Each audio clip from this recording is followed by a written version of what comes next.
मैंने जिला अध्यक्ष मोहनलाल जी से कहा कि मुझे आपसे कुछ बातें करनी हैं अपने पद को लेकर।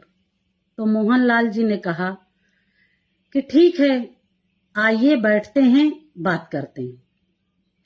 इन्होंने मुझे बुलाया, मैं गई भी अपनी बात रखने के लिए, करने के लिए मैं गई भी।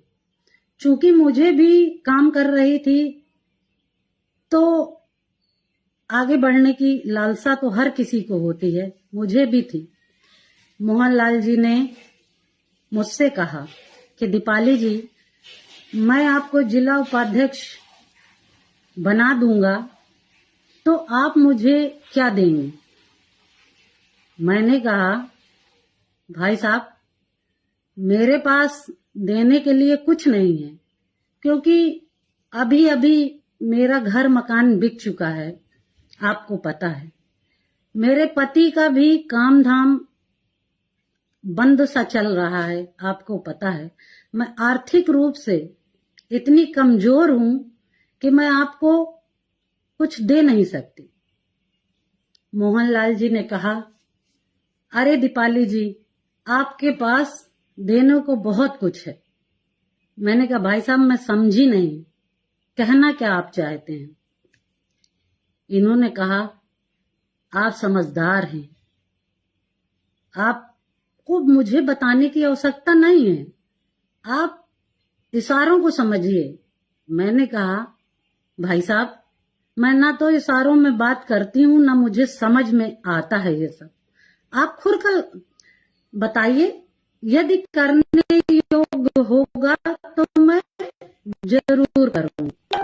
तो मोहनलाल जी ने कहा कि यदि मैं आपको जिला उपाध्यक्ष बना देता हूं तो आप मेरे साथ लखनऊ, दिल्ली, हर जगह चलेंगी, किसी को शक भी नहीं होगा।